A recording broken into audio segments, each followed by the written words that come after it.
Magandang araw! Sama-sama tayong matuto sa Teacher Sal Learning Resource Channel.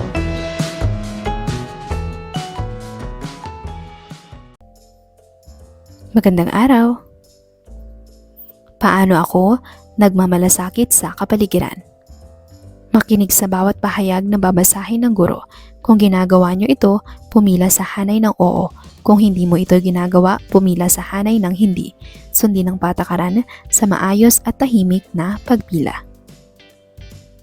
Pagtatapon sa tamang basurahan. Oo. Pagsasagawa ng paglilinis ng kalsada. Oo. Pagbabawal sa pagtatapon sa mga kanal at ilog. Oo. Nagtatapon ng mga basura sa kalsada. Hindi. Nagbabawal sa pagbuga ng maruming usok. Oo.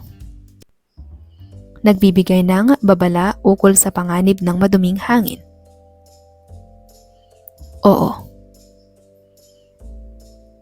Kapaligiran. Ano ang kahulugan ng mga salitang nakapaskil o nakasulat sa pisara? Pagkakaroon ng malinis at malusog na kapaligiran para sa kapakinabangan ng tao. Pagkakaroon ng sapat na pagkain. Pagkakaroon ng sapat na mapagkukunan ng pangangailangan ng tao. Pangangalaga sa kalusugan ng tao. Pagbabahaginan. Dahil tayo ay nagbabalik-aral sa mga naisagawa natin noong nakaraang linggo, alalahanin natin ang mga ito sa pamamagitan ng pagsulat. Sumulat ng 2 papel na mga gawaing pangrelihiyon na nakabubuti sa kapaligiran. Tupiin ang mga ito at ilagay sa sisidlan ng pagmamalasakit. Ngayon natipon natin ang ating mga inaasahang mga gawaing nagmamalasakit sa kapaligiran. Bawat isa sa inyo ay bibigyan ng pagkakataon na bumunot ng isang pirasong papel para basahin at bigkasin ang pagmamalasakit na inyong ginagawa sa kapaligiran. Sa inyong sariling karanasan, bakit dapat nagmamalasakit sa ating kapaligiran? May mga pagkakataon ba ang inyong pamilya na magsagawa ng mga gawain na para sa pangangalaga ng kapaligiran? Lagyan ng masayang mukha kung ang gawain ay nagpapakita ng pagmamalasakit sa kapaligiran. Malungkot na mukha naman kung ito ay hindi nagpapakita ng pagmamalasakit.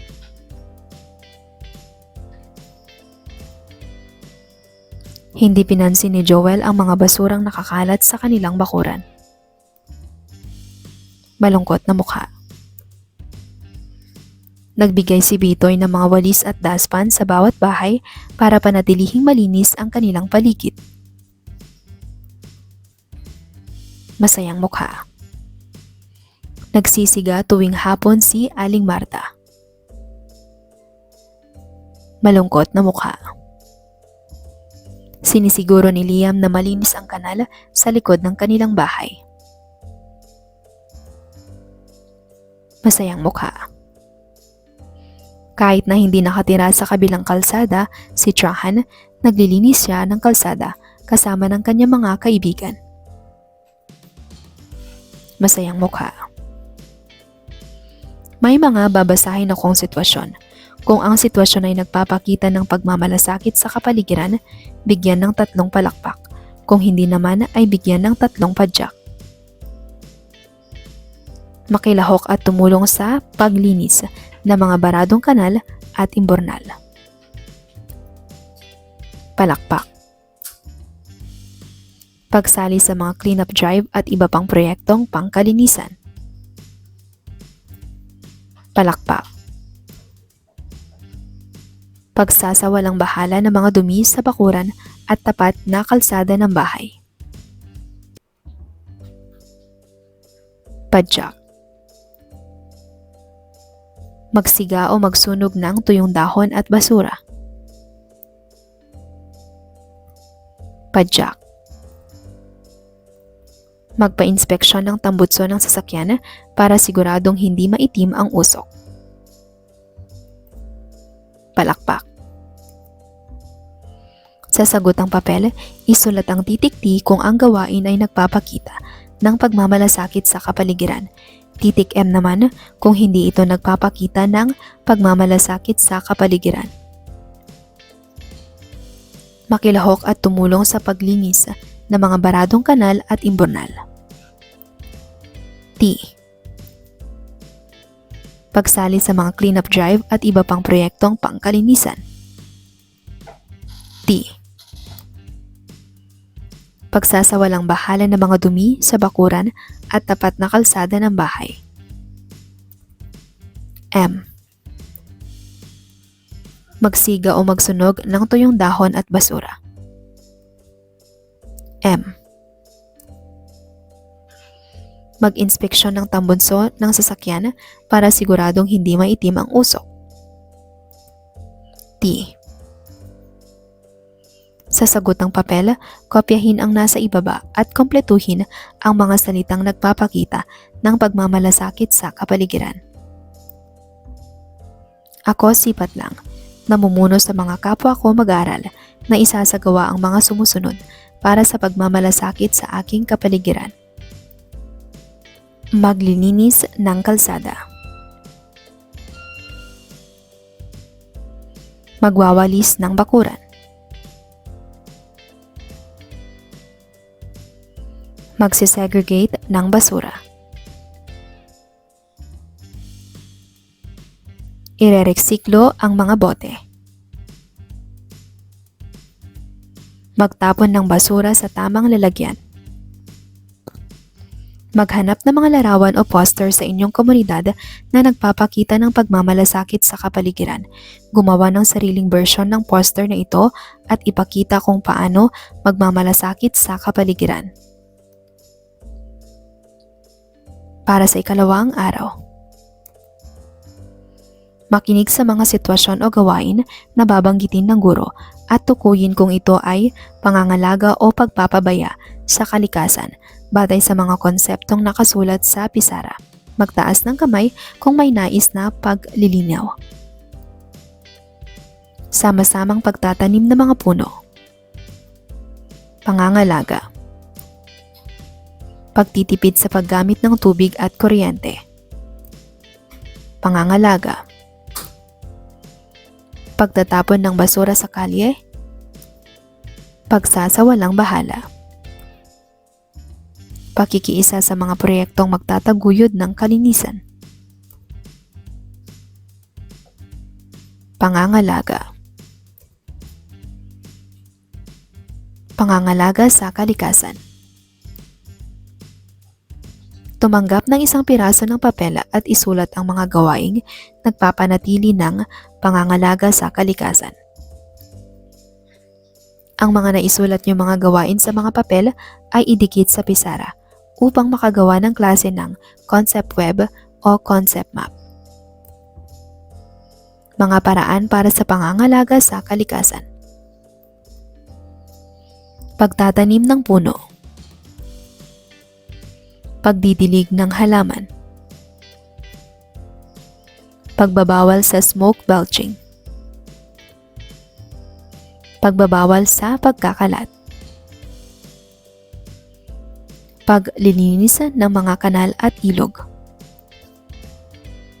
Pagpupulot ng kalat.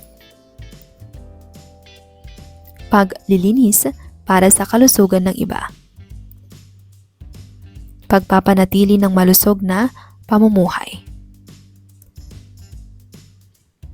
Isulat sa papel ang mga paraan ng pangangalaga sa kalikasan at ilagay ito sa hanay na pangangalaga o pagmamalasakit. Pagkatapos ay pumila ng maayos upang maipaskil ang isinulat at magbahagi ng paraan kung paano ito maisasagawa sa pangunguna ng mapipiling leader ng grupo. Pangangalaga, pagtatanim, regular na paglilinis, pagliligpit ng kalat. Pagmamalasakit, paglilinis ng kalsada para mawala ang mga peste. Pagpapaalala sa mga tao na huwag magsiga. pangunguna sa paghihiwalay ng mga basura, paglalagay ng tamang tapunan sa pampublikong espasyo, pagpapanatili ng malusog na hangin. Ano o ano-ano ang mga paraan ng pangangalaga ng kalikasan? Ano ang naidudulot ng pagmamalasakit sa kapaligiran? Bilang pagpapatuloy ng ating talakayan tungkol sa AGM, ano ang gagawin mo? Makinig sa mga sitwasyong babanggitin, sagutin ang AGM at ipaliwanag ng malinaw ang bawat sagot. Nakita mong nagtatapon ng basura sa kalsada ang kapitbahay mo. Lalapitan at marahang papaalalahanan na nakakasama ito sa kapaligiran. Sa inyong bakuran, napansin mong magsisiga o magsusunog ng mga basura ang iyong nakatatandang kapatid. Lalapitan ng aking kapatid at sasabihin nakakasama ito sa kapaligiran. Nalaman mong magkakaroon ng cleanup drive sa inyong barangay. Ipagpaalam sa mga magulang at anyayahing makisama o makilahok sa gawain. Ang lahat ng ating tinalakay kahapon at sa araw na ito ay nakatulong sa atin para tukuyin at unawain kung ano ang mga gawain at kilos na nagpapakita ng malasakit sa kalikasan. Gawain bilang isa alituntuning pagbabawal, sasagot ng papel, kopyahin ng pahayag at kompletuhin ang mga salitang tumutukoy sa mga ipinagbabawal na gawain upang mapangalagaan ang kapaligiran.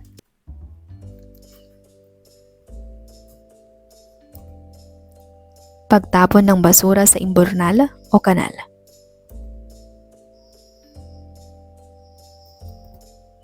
Pagsiga ng tuyong mga dahon, lalo na ng mga plastik. Paninigarilyo sa pampublikong mga lugar. Pagputol ng mga puno. Pagpitas ng mga bulaklak at halaman nang walang pahintulot at muling pagtatanim. Gumawa ng isang welcome sign na maaaring ipaskil sa pinto ng silid-aralan. Ang welcome sign ay dapat nagpapakita ng paraan sa pangangalaga ng kalikasan. Para sa ikatlong araw. Pangangalaga, pagmamalasakit. Ano ang kahulugan ng mga salita? Ang pangangalaga ay nagpapakita ng mga aksyon para sa pagpapabuti ng kalagayan ng ating kapaligiran.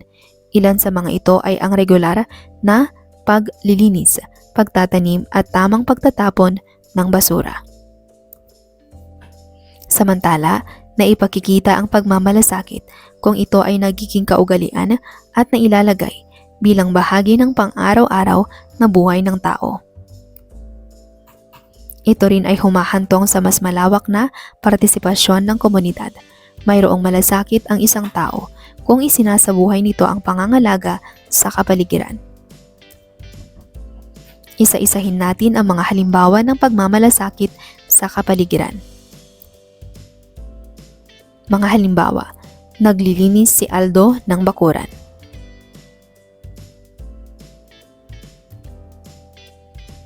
Tumutulong si Hana mangalaga sa mga ligaw na aso at pusa. Nagtatapon si Karen sa tamang basurahan. Ang mag-aaral na Grade 2 Chico ay naglunsad ng programa para sa paglilinis ng parke.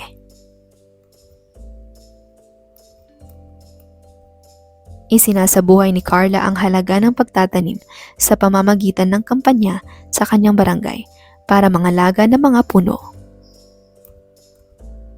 Nagsusulong si Jerome ng mga kampanya laban sa smoke belching. Ang mga binanggit na aktibidad ay mga halimbawa kung paano na ipakikita ang pagmamalasakit sa kapaligiran. Sumulat ng isang tala-arawan o diary tungkol sa iyong ginawang pagmamalasakit sa kapaligiran. Balikan ang iyong mga ginawa kahapon at sumulat ng pangungusap na nagpapakita ng iyong ginawang pagmamalasakit sa kapaligiran. Maaaring maglista ng 5 gawain na inyong isinasagawa o nais ninyong gawin. Narito ang mga posibleng sagot: pagligpit ng kalat, pag-ayos ng mga gamit, pagtapon ng basura, pag-recycle ng bote, pagtatanim ng halaman. Bakit mahalagang malaman at maunawaan ang paraan ng pangangalaga sa kalikasan at pagmamalasakit rito? Bakit mahalagang ang pagmamalasakit sa kapaligiran sa komunidad? Lagyan ng masayang mukha kung saang hanay kabilang ang nakasulat sa pinakakaliwang hanay. Kampanya laban sa pagtatapon ng kemikal sa mga ilog. Pagwawalis ng bakuran. Paglulunsad ng mga ordinansa at alituntuning nagpapanatili ng malinis na kapaligiran. Pagtatapon ng basura sa tamang lalagyan. Pagsali sa programa ng barangay para sa paglilinis ng mga imbornal. Narito ang mga tamang sagot. Ano ang mga payo ng inyong mga magulang o ng mga nakatatanda tungkol sa pangangalaga o pagmamalasakit sa kapaligiran? Magtapon sa tamang basurahan. Linisin ang mga kalat. Magtanim ng mga puno at halaman. Itapon ang dumi ng alagang hayop sa nabubulok na basurahan. Gamitin ang mga dumi ng alagang hayop bilang pataba sa mga halaman. Sa sagutang papel, piliin at salangguhitan ang angkop na gawain na nagpapakita ng pagmamalasakit sa kapaligiran. Nag-iimbita si Manjot na maglinis ng templo. Hindi ko ito papansinin, tutulong ako maglinis kahit sa labas lamang ako. Tutulong ako maglinis kahit sa labas lamang ako. Nagsasabi si Fatima na hindi siya makakadalo sa birthday ko dahil sila ay kailangang pumunta sa Mecca para sa Hajj. Tatanggapin ito at hihiling ng pasalubong, ipagdarasal ang kanilang kaligtasan. Ipagdarasal ang kanilang kaligtasan. May nakita kang nagsasagawa ng ritual ng pag-aalay. Panonoorin ang ritual ng pag-aalay, igagalang ang ritual na isinasagawa. Igagalang ang ritual na isinasagawa. Nagtapon ng basura sa may ilog ang iyong kamag-aral. Habang kayo ay naglalakad pa uwi, hahayaan na lamang siya, papaalalahanin na nakakasama sa kapaligiran ang kanyang ginawa.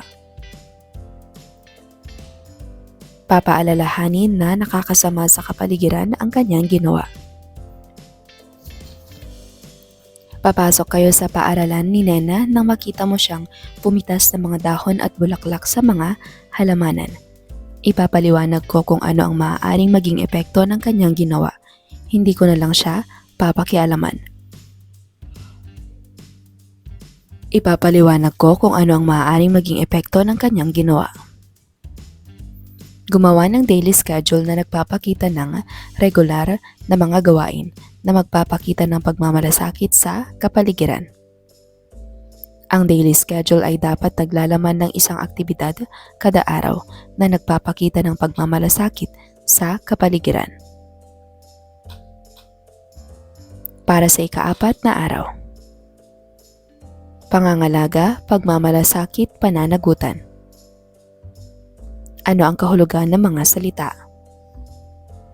Bakit kailangan ang pangangalaga sa kapaligiran? Bakit mahalaga ang pagmamalasakit sa kapaligiran? Bakit naiuugnay rito ang pananagutan sa kapwa? Paano maisasabuhay ang pagmamalasakit sa kapaligiran?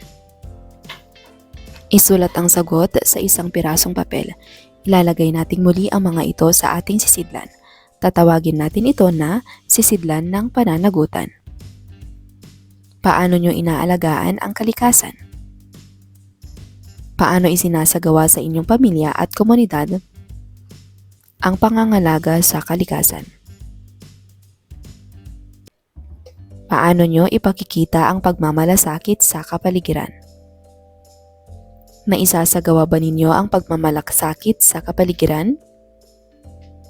Paano nyo mas maitataguyod ang pagmamalasakit sa kapaligiran? Magsusulong ng mga sumusunod na kampanya. Malinis na bangketa, malinis na kalsada, malinis na ilog at estero. Regular na pagtatanim ng puno, pagbabawal sa paninigarilyo. Pagbabawal sa pagsusunog ng basura, paghihiwalay ng basura sa nabubulok at hindi nabubulok. Pangangalaga sa mga halaman, paghikayat na mas magtanim ng mga halaman sa pampublikong espasyo. Paghihikayat sa mga pampublikong sasakyan na gumamit ng malinis na gasolina. Sa sagutang papel, gumuhit ng bituin kung ang nakasaad ay nagpapakita ng pagmamalasakit sa kapaligiran. Biyak na puso naman kung hindi. Pagpitas ng bulaklak sa hardin ng kapitbahay nang walang paalam. Biyak na puso. Pagtatanim ng puno sa mga pampublikong espasyo. Bituin. Pangangampanya para sa malinis na hangin. Bituin. Pagsusunog ng mga tuyong dahon. Biyak na puso. Pagtatapon ng ginamit na bote sa mga nabubulok na basura. Biyak na puso. Pagputol ng maraming puno sa kabundukan ng hindi pinapalitan. Biyak na puso. Pagtatapon ng kemikal sa mga ilog. Biyak na puso. Pagtatayo ng mga parke na may mga puno't halaman. Bituin. Palagi ang pamumulot ng basura sa mga parke. Bituin. Muling paggamit ng mga bote para sa dekorasyon. Bituin. Magbahagi ng 3 programa ng inyong barangay para sa pagmamalasakit sa kapaligiran. Gumupit ng 3 larawan mula sa lumang dyaryo o magazine at ilahad o tukuyin kung ano ang programa.